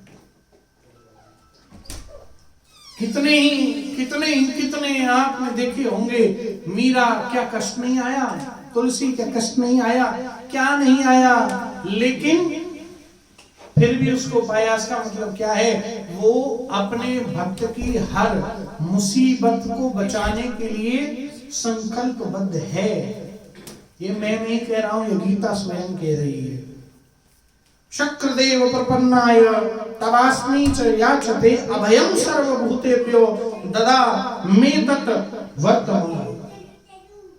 ये देखो यहाँ पर सीधा सीधा भगवान ने कहा, शक्रदेव प्रपन्नाय, देवताओं तुम निश्चिंत हो जाओ, तवास्मि च याचते, जो तुम मुझे याचन करने आए हो, मैं तुम्हें बता रहा हूं, अभयं सर्वभूतेभ्यो, मैं सभी को अभय प्रदान करूंगा। इसलिए मेरी बात को समझो, तेषां नित्याभियुक्तानां, मैं रोज तुम्हारे योगक्षेम का वहन करूं सब कुछ। लेकिन वो 10,000 रुपए वाली की बात समझ में आती, इसकी नहीं आती। सबसे बड़ा पॉलिसी वाला यही बैठा है, ये जो लाइफ कवर दे देगा वो कोई और देने वाला नहीं है। इसलिए तीसरी बात है कि बस परमात्मा पर भरोसा करना। जैसे अब कोई बड़ा व्यक्ति गुरु कह दे कि ये काम नहीं करना, तो तुम्हें जरूर करना है। या कोई सच्चा हो, बोले ये काम नहीं करना तो नहीं करना। तो उस पथ पर हम लोग चलते हैं। प्रधानमंत्री ने कहा कि सबको भैया दिए जलाने, तो जलाए हैं, तो घर घर आके देख रहे हो कोई जरूरत थी है? वो बजानी है तो बजाई। जब कोई इतना बड़ा उच्च पद पर बैठा हुआ व्यक्ति जब कोई कह देता है अभी संकट की घड़ी है, समझ जाना, ये करना, तो हम सतर्क हो गए। फिर कहा कि अब संकट की घड़ी चली गई है, तो सब भागने लग गए। जब एक आदमी के पीछे उसके वक्तव्य के कारण जब कोई चीज हम मानने लग जाते हैं, तो भगवान ने तो 5000 साल पहले बोल दिया था। 5000 साल पहले बोल गए, तेरी सबसे बढ़िया पॉलिसी लाइफ इंश्योरेंस मेरे पास है, तू बस ये काम करता रहेगा। तो रक्षिष्यति विश्वासो, भगवान मेरी सुरक्षा कर रहे हैं, करेंगे नहीं, करेंगे नहीं, कर रहे हैं, ऐसा विश्वास मन में हो, तो ये आपकी तीसरी सीढ़ी को पार कर देता है। बस यही बात मन में यदि आ जाए तो सभी प्रकार की पूर्ति हो जाती है। अच्छा, अब इसमें बात है कि हमें कहना जरूर पड़ता है।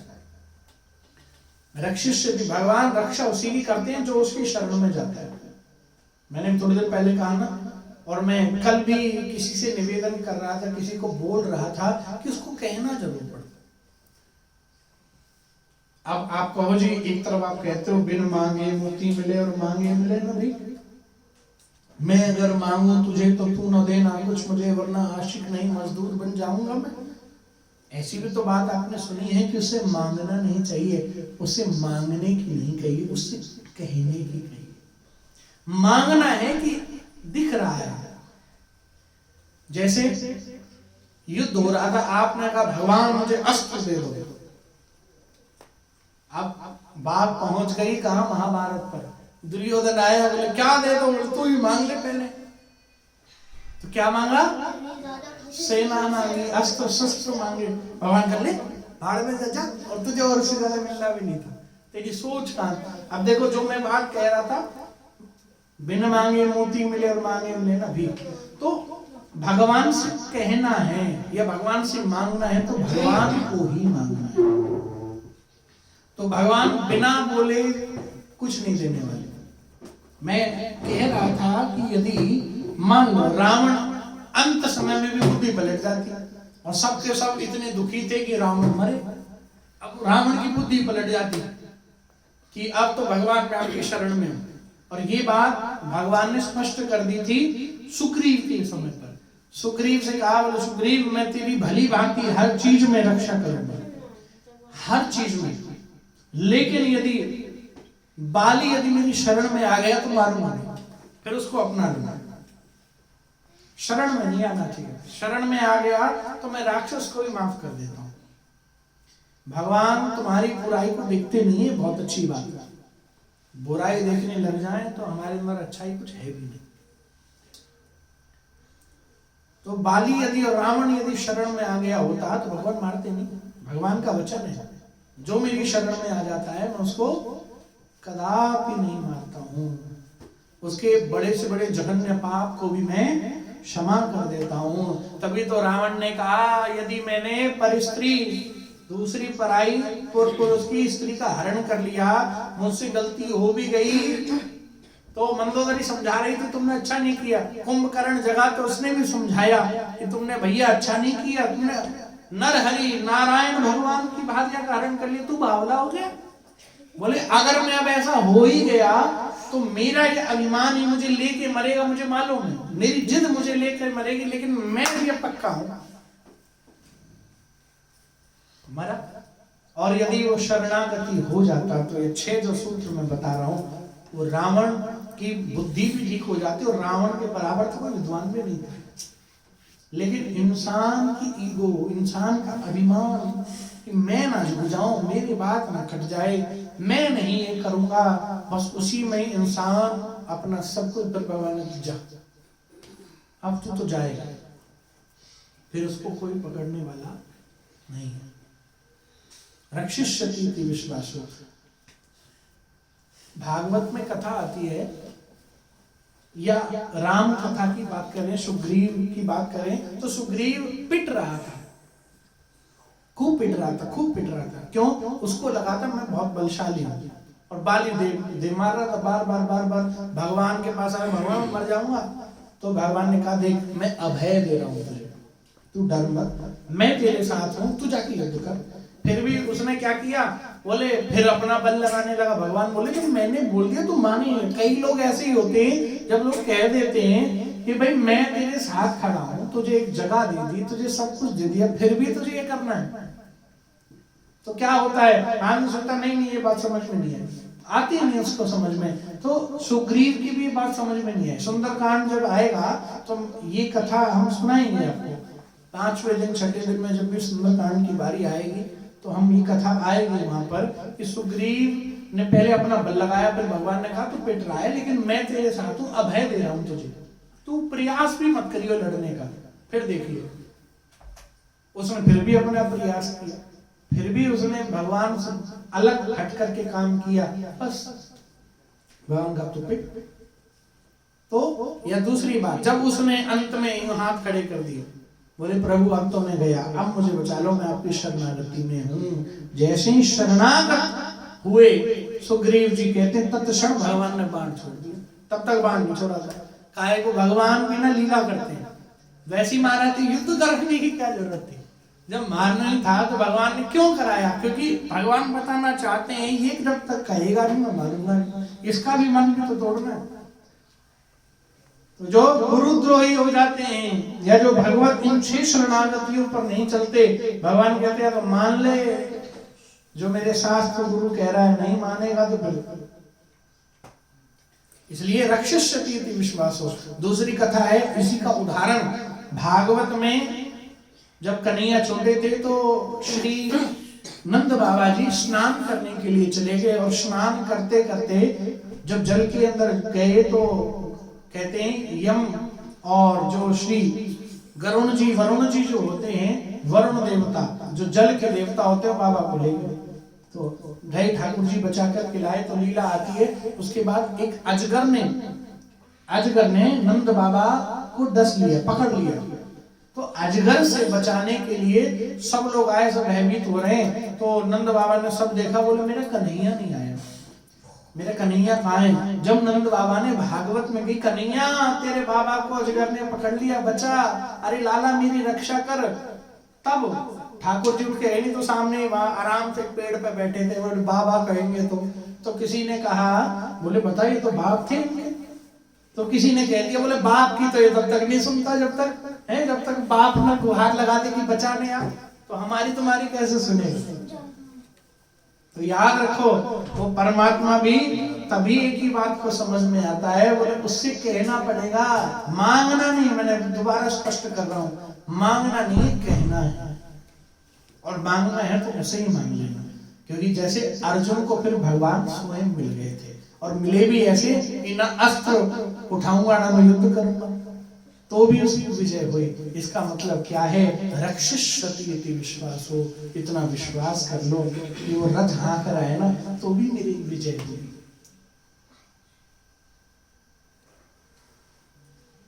अगली बात में कहते हैं भगवान जगतपति हैं, ऐसा सोच करके भगवान को अपने आप को समर्पित कर देना चाहिए। और ये जो 5वां है इसको बोलते हैं भगवान को अपना बना लेना, और भगवान की चीजों को धारण कर लेना, भगवान का स्वरूप ले लेना, ये उत्तम है। अब शरणागति में पहले क्या बोला? अनुकूलश्च संकल्प, अनुकूलता ले आओ। फिर कहा जो उसको पसंद नहीं, जो प्रतिकूल है उसको भी आप छोड़ दो। तीसरी बात में कही क्या? प्रिय बन जाओ। चौथी बात में क्या कही?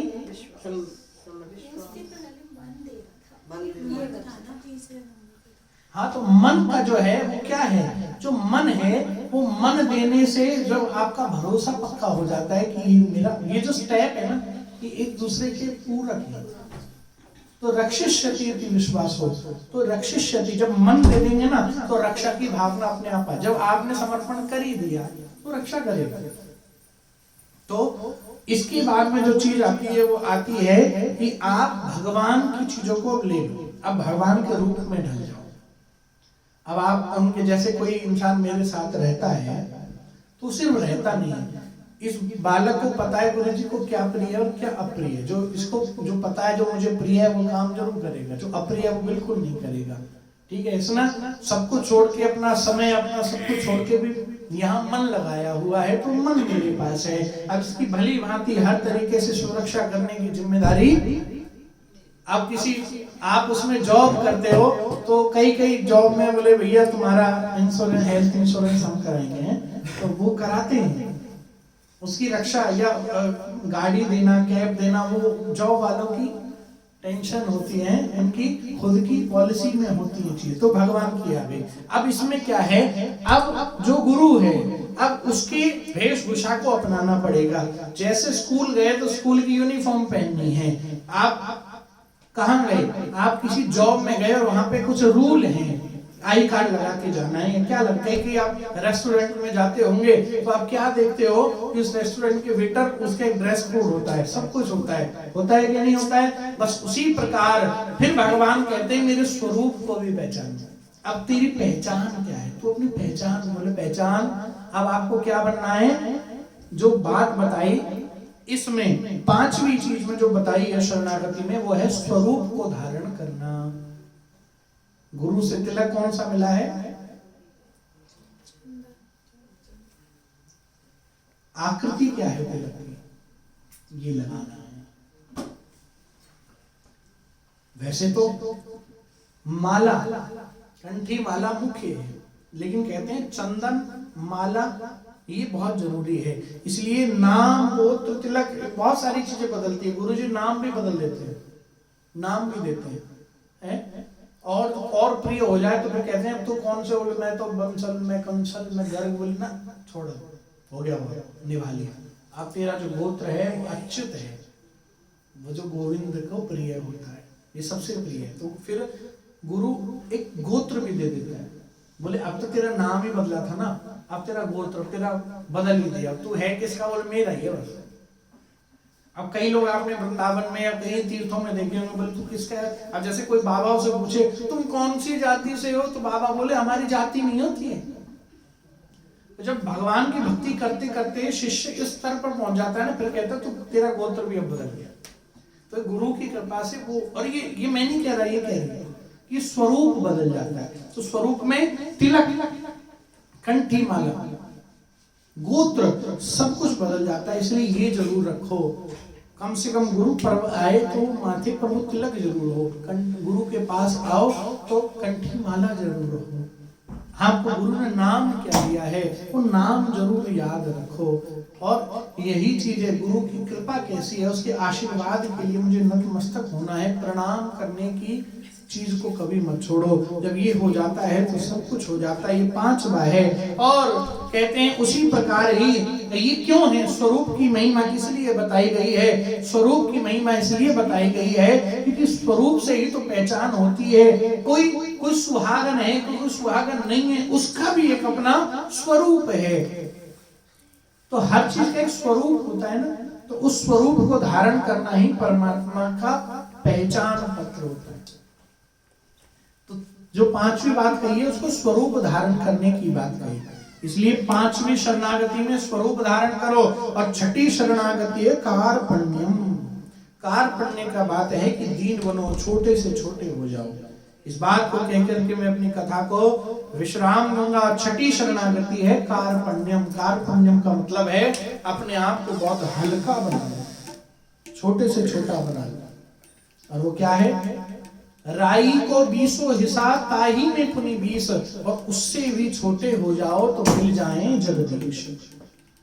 तृणादपि सुनीचेन। आप ये यहाँ आने के बाद, गुरु की शरणागति में आने के बाद, भगवान के सामने जाने के बाद ये सब भूल जाया करो कि मेरे पास, मेरी जेब में कितना धन है या मैं कितना धनवान हूँ। भगवान के सामने, गुरु के सामने बिल्कुल छोटा। अध्यापक गुरु के सामने बिल्कुल बोले मैं कुछ नहीं जानती या जानता।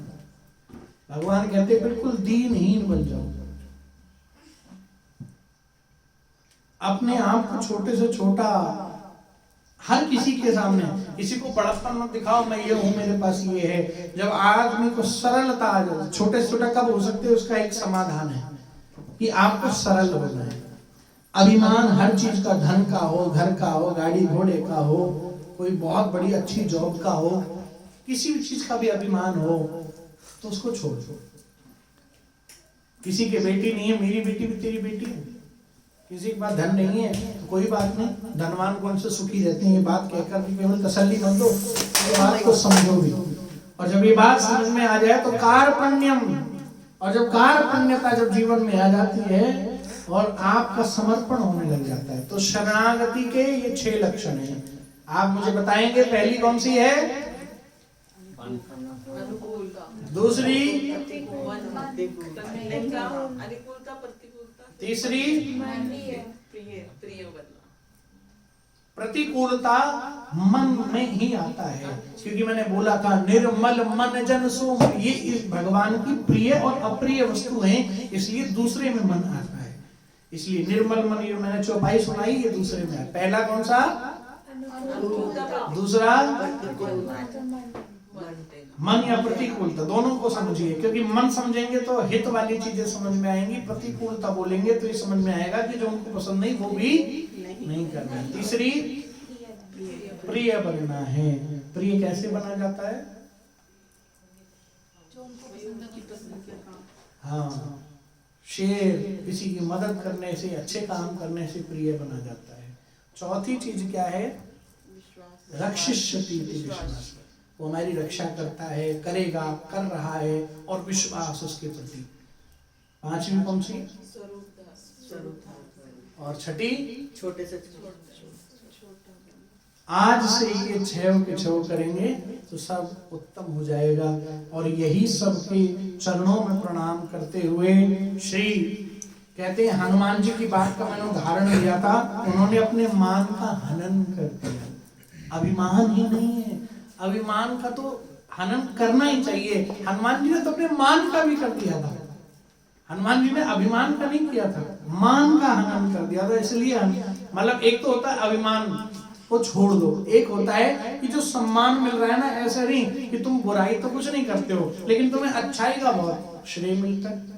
अच्छा, ये चीज कहाँ होती है, अभिमान साधारण लोगों के अंदर होता है। अच्छा, गुरु यदि अभिमान से बच रहा है तो वो मान से नहीं बच पाता। कई बार जैसे कोई आपके अंदर कोई अवगुण नहीं है लेकिन आपके अंदर वो गुण बहुत ज्यादा है, जिसकी वजह से लोग आपको बहुत अप्रिशिएट करते हैं, चरण छूते हैं बहुत, तो मान है। तो आदमी कभी कभी मान का भी अभिमान कर जाता है। अभिमान का अभिमान तो है ही बुरा, लेकिन कई बार मान का अभिमान भी हो जाता है। तो हनुमान जी ने तो अभिमान तो था ही नहीं, उनके अंदर जो अपना भी स्वयं का मान था उसका भी हनन कर दिया। बोले क्या फायदा, कोई प्रणाम कर रहा है तो करने दो, नहीं कर रहा। ऐसे नहीं कि वो आया राम राम भी नहीं करी इसने, इसको मान बोलते हैं। आप बड़े बन गए हो तो आपने कहा छोटे ने प्रणाम नहीं किया, भले आपके अंदर कोई कमी नहीं है, लेकिन आपको अपनी पोजीशन का, अपनी जो संबंध, जो नाम मिल गया, आप सास हो गए हो तो बहू ने पैर नहीं छुए तो मान का भी मान आ गया। मान सम्मान कहते हैं ना, तो मान सम्मान की भूख ही मिट जाएगी। किसी चेले ने घर में बुला के पैर धो दिए हैं, किसी ने नहीं धोए, तो बड़ी बात तो है नहीं, परात और पानी होना सबके घर में होता है, लेकिन नहीं धोए तो गुरु जी कहे इतनी बड़ी चीज थी। पर उसको, लेकिन इसका मतलब ये भी नहीं कि चेला शर्म लज्जा के मारे धोए ही ना। गुरु ना धुलवाए तो इसका मतलब ये नहीं कि भाई लग तो कुछ नहीं, भिटकरी भी ना लग रही, लेकिन इसका मतलब ये नहीं गुरु जी के पैर धो, तो ऐसा भी नहीं। लेकिन शिष्य इसलिए नहीं धो रहा कि मेरी बेइज्जती हो जाएगी, तो बहुत गलत बात है। तो उसको लगेगा मेरा तो मान चला गया, मैं पैर धो लूं, बस ऐसे मान लेता हूँ गुरु जी। नहीं, आप धो ना धो बड़ी बात नहीं है। गुरु जी कह के धुलवाएं तो गलत है, लेकिन यदि वो भाव है तो आप कर डालो अच्छे काम के लिए। मुझे सोचो मेरा मान सम्मान क्या है। इसलिए कार्पण्य माने अपना सब कुछ हल्का कर दो, अभिमान भी और मान भी, तब भगवान को प्रिय हो, गुरु को प्रिय हो, और उसकी कतार में सबसे आगे खड़े। मंदिर की कतार में तो वो आगे खड़ा हो सकता है जिसके पास नोट हो, लेकिन उसके सही वाले भवन के अंदर वही खड़ा हो सकता है जिसके पास नोट नहीं हो, जिसके पास गुरु जी का वोट हो, जिसके पास संतों का वोट हो। तो ये 6 बातें यदि जीवन में हैं तो बस ये सबसे उत्तम है। जय जय राम कथा, ओ जय श्री राम कथा, जय जय राम कथा, जय श्री राम कथा, ओ जय जय राम कथा, ओ जय श्री राम कथा, जय जय राम कथा, जय श्री राम कथा। जिसे श्रवण कर मिट जाती है, जिसे श्रवण कर मिट जाती है, कथा श्रवण कर मिट जाती है, कथा श्रवण कर मिट जाती है। 100 जन्म जन्म की व्यथा, राम कथा, ओ जय श्री राम कथा, हो राम कथा, जय श्री राम कथा, राम कथा, ओ जय श्री राम कथा, जय श्री राम कथा, जय श्री राम कथा। जिसे श्रवण कर मिट जाती है, कथा श्रवण कर मिट जाती है, जन्म जन्म की व्यथा, राम कथा, ओ जय श्री राम कथा, जय श्री राम कथा, जय श्री राम कथा, ओ जय श्री राम कथा, ओ जय श्री राम कथा, जय श्री राम कथा, जय श्री राम कथा, जय श्री राम कथा, जय श्री राम कथा, जय श्री राम कथा, जय श्री राम कथा, ओ जय श्री राम कथा, जय श्री राम कथा, जय श्री राम कथा, जय श्री राम कथा, हो जय श्री राम कथा, जय श्री राम कथा, जय श्री राम कथा, जय श्री राम